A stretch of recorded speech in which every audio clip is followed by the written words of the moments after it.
to another episode of Cooking with Fire here at Fayetteville City Fire Department.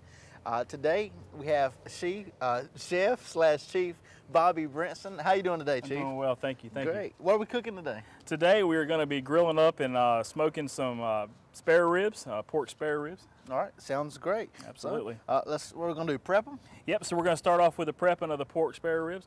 So the first thing you need to do is go to your local area, so either your local grocery or your butcher, and get some good ribs. Just look for them. Some things I look at are kind of the uniformity of them. Make sure they look like a rectangle. So these are Smithfield prime ribs. So they're already trimmed on St. Louis style, which is the narrow cut. So we've got that. So what I typically do is when I start off is one of the first things I do is I pull the membrane off the back of it. So a lot of people have a hard time with the membrane. What I've found out works really well is just a dry paper towel. So you grab the back of the rib, you find the membrane on the rib, and then you just pull it off. So what that does by pulling the membrane off, what that does is it allows the rubs and stuff to penetrate from the bottom side also. So that's one there, and then we'll go to the other one over here. And I've seen before that membrane can cause it to burn sometimes, right? Yeah, the membrane crisps up whenever you cook it, and it just gives it an awful flavor. So sometimes they're tricky. I mean, like I said here, you want to make sure you go through and get all the stuff off of it. Sure. But it's really, really tricky sometimes. But a dry paper towel allows you to grip the membrane and pull it off. So that seems to be the best way to do it. Look at there. So once the membrane's off of it, we'll throw this away. So once the membrane's off of it, on the bottom side of the ribs, you have some extra meat here. You want to go ahead and take your knife and trim that meat off. So you want to trim as close to the bottom side as you can without going through the bone. So we're going to do a quick little trim of that. And then you look on the other side, you see some meat hanging over here. Remember that rubs don't penetrate through fat. So you want to try to get as much of the fat off the top as you can. Right. So that's one thing to look for. Clean them up real good, right? Clean them up real good. I typically cut the ends of mine off right here. So I'll go through and just cut through the rib. Cut that end there off. Typically you'll see sometimes if we leave them on there, they tend to catch on fire sometimes in the grill, or they burn. Right. That fat causes it to catch fire. So the ends of them are just full of fat pretty much, you know. That's right. Very, very fatty, which causes a lot of grease in your cooker, and then it causes it to sometimes catch fire. Right. So unless you wanted to go through and meticulously trim all that off, it's easier if you just go through and cut it off. Okay. Is it just one end or both ends you cut that off? Just one end. Okay. Yep, see the other end looks pretty good. There's still a little bit of meat hanging on the other end right here. Okay. So you can always go through and trim it off if you want to. All right. But these look pretty good. So then what I do here is I always worry about cross-contamination. I always switch my gloves out because I don't want to, you know, dealing with raw meats and stuff, you don't want to make sure that you get anyone sick. Right. Or even get yourself sick. So when I do that is I put a fresh pair of gloves on, and then I only touch the meat with one of my hands. So usually I'm right-handed, so Okay. I'll take my meat, or I'll take the rubs, and I'll put the rub on with my right hand. Okay. By touching the meat and everything with my left hand, without ever at any point coming in contact with the meat with my right hand, so I know it's clean. So when I grab my shakers or I grab my oil, it's not putting raw meat on the containers. For sure. It's a big deal, you know. Absolutely. Don't want anybody getting sick. Absolutely. So this is kind of my prep area right here. So I use peanut oil, just any old peanut oil from your grocery will do, it doesn't matter. I do both sides of my meat. So I always start meat side down, put a little bit in my hand, put it on there, and I rub it down really well on the back side. And what this peanut oil does, it helps the rub adhere to the meat really well. So. Is there a specific reason you use peanut oil? No, some people, peanut oil just always works for me. It cooks away, it doesn't give any flavor. Okay. So that's kind of, you don't want it to take away from your flavor of meat. That's Some right. people, you've probably seen different things. People use dry mustard, or not dry mustard, but yellow mustard. Sure. They'll go through and squirt mustard on it, same thing. Mustard does the same thing. It helps the rubs adhere to the meat. Mustard cooks away, you never taste it in the meat. Right.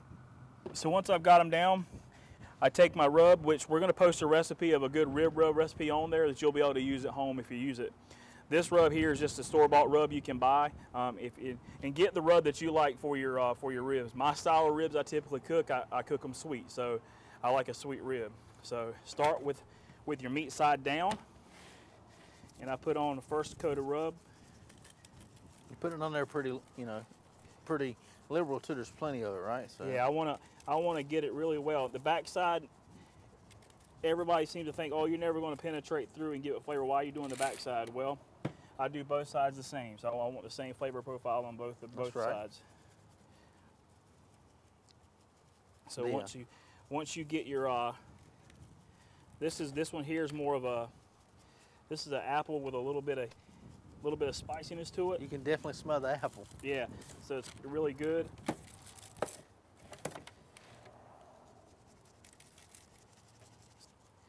And you don't want to overpower it too much, but a good coating of rub on there will do it well, and it helps create the bark and the outside and the color that you're looking for. Right. I mean, like I said, the seasoning already smells wonderful. You can definitely smell that apple.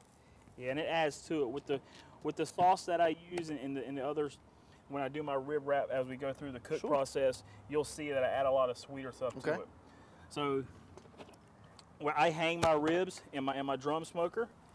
So what I do is I run up about 3 bones down or 2 bones down, and I hook this through there. And that's how I'll hang them inside my drum smoker. So you find your area, cook them there. All right, so at this point, we've got them rubbed down. We've got everything ready to go. We've got our drum smokers up to temperature. So now it's time to put the ribs on the drum smoker so we can start the cook process. All right. Sometimes these lids can be hot. So we don't want it to get too hot or burn your hand. So always use some protection on your hand to make sure you don't burn yourself. So Jamie, if you would, I need you to take the lid. You can take the lid off and hold it. I need to take it off slowly like the other. No, this is fine. You can do that like that. All right. And then we're going to take these and we're going to hang them on here.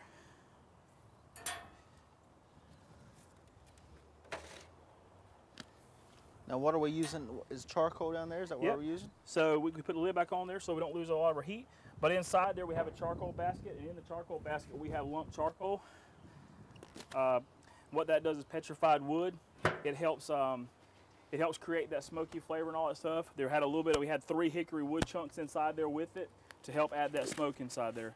So you'll see our temperature rise back up, and then we're going to let them cook on the drum smoker for around 1.5 hours. But every 30 minutes we'll go through the cooking. We'll rotate it a half a turn every 30 minutes. So at the 1.5 hour mark, we'll pull them off the smoker, and then we'll wrap them up in aluminum foil, and then we'll put them back on, and we'll continue the process. Awesome. A community depends on one department to protect them from fire. But the hottest fire also forges the strongest steel. Prove your mettle as a Fayetteville firefighter and brave the fire. So here we are. The ribs have been on at 300 degrees for 1.5 hours. It's time for us to pull them off and wrap them. So Jamie, if you'll hold the, smells good. Yes, sir. If you'll hold that, all right, we'll pull them off.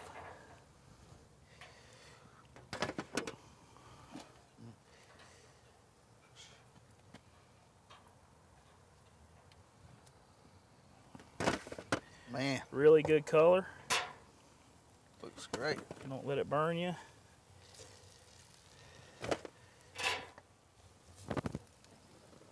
Hot. Look out. It's very hot. Oh, look out.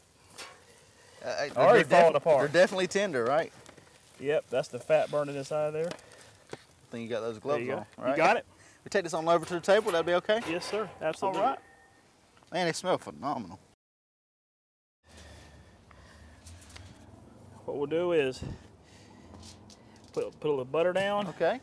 We're going to go through brown sugar, and a little bit of the sauce here. All right. So we're going to take that and we take our rib and we put it meat side down. Okay. Same thing on the other side. Do the same thing, right? Same thing on the other side. Yes, sir. Now, did you rub anything on these before you cooked them? Yep, we did. We prepped the ribs, and that was done earlier in the show. Sure. So we'll go through and just in case somebody's tuning in mid-show. If they're tuning in mid-show, catch them up to speed, and kind of show them where we're at. And they can always, if you're tuning in halfway, you can always catch the full episode at our website. That's right. You can always DVR it, do whatever, all the latest and greatest technology. That's right. I like to double wrap my ribs in foil. So keep the heat in? It keeps the heat in, but it also, sometimes they get little puncture holes in them and they'll leak liquid out. Sure. So the key to ribs too is wrap them tight, because that bark that we have on them, you don't want to lose that bark. No. You want it to look good all the way through. So remember what I said the first thing? We're gonna put butter down. Okay.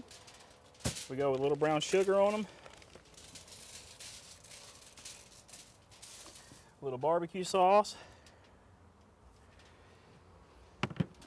And we'll take the rib here, put it meat side down. Same thing the other side. Butter helps create steam inside the packet. Okay. And it actually helps it cook the cooking process a little bit quicker. Sure. After we've done that. Man, it smells really good. It's a little breezy out here today, so it helps Yeah, it is. transfer that the smell on down the line.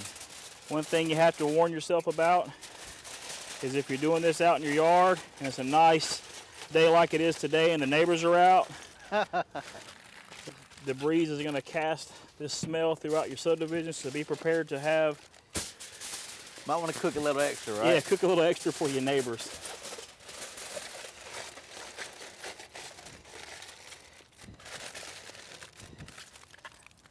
All right, looking good so far. This right here is just the most tedious process of ribs. It seems to be. But it's pretty important too, right? It's an important part of it. It's the important part of it was initially getting them cooked to where they are, get a good bark on them, good color. This piece here is the kind that you want to make sure that's a good shot of what we want it to look like. And we're going to go through same thing the other side.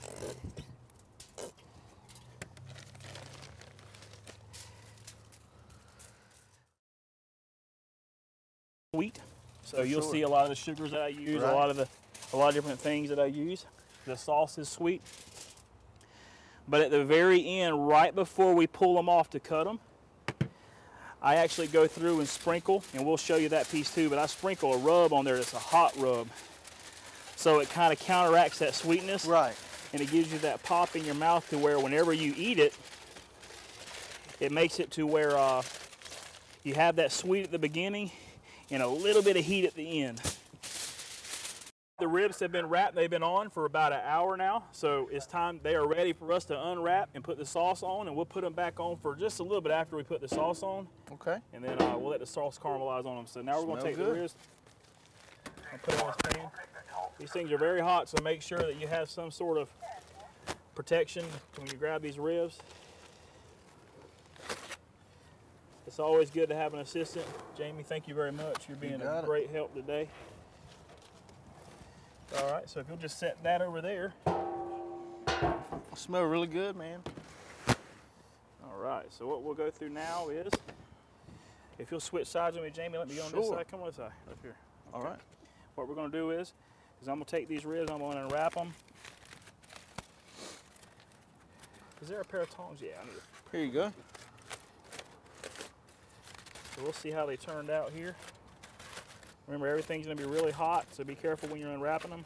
I guess this is kind of the moment of truth, right? This is the moment of truth right here. They look really good, man. Look at that. Man, looking good. Perfect. So I'll take these tongs here. All right. I'll go through.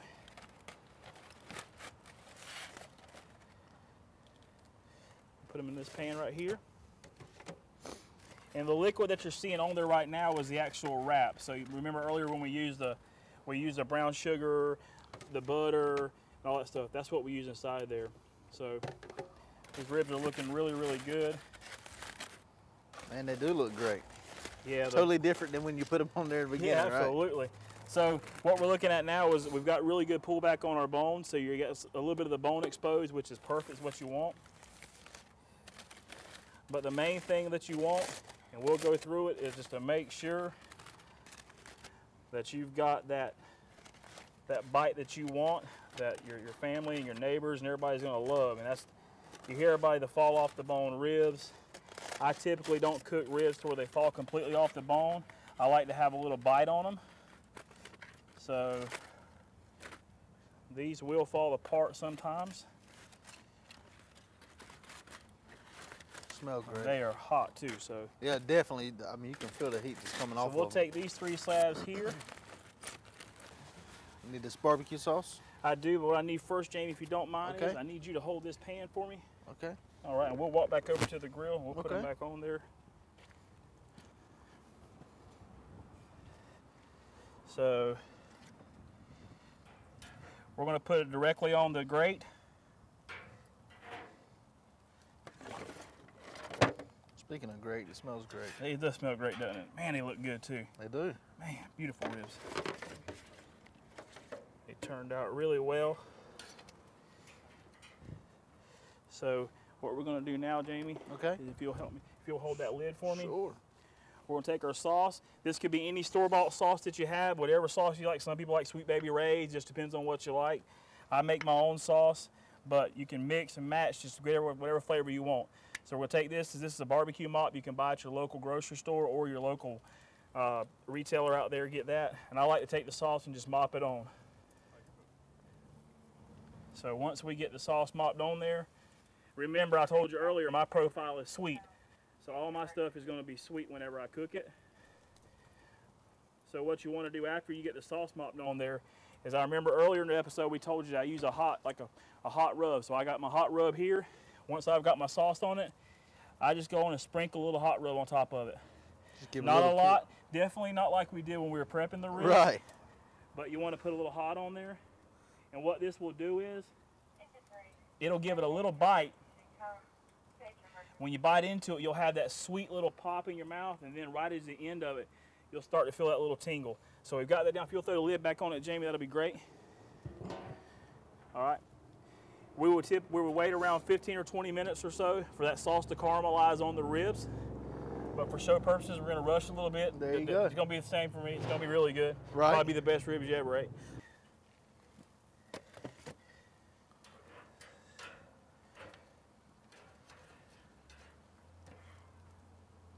All right.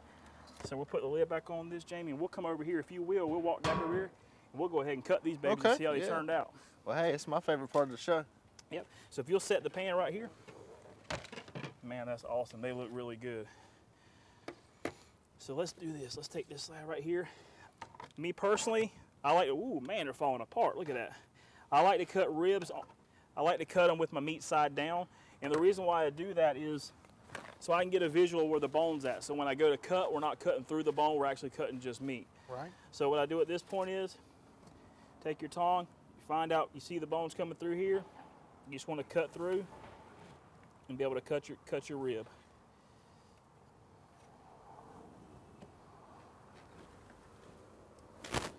And I'm going to tell you what,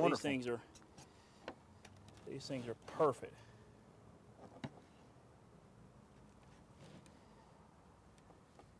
So Jamie, I'm going to tell you what. All right. I'm going to let you be my official taste tester here. Okay. You might want to grab your paper towel because they're going to be hot and they're probably going to be messy. All right. Let me do that. So I want you to try that one and Set it right tell there. me what you think there. All right. You gotta give me your good, honest feedback on it. All right. You ready? All right. Now, I'm not responsible if your tongue comes out of your mouth and hits you in the back of the head right now, okay? It might happen, I'm not responsible for that, okay? All right. Here we go. So what you got?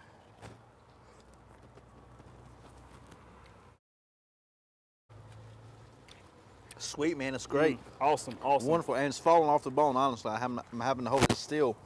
It's really good. Really good.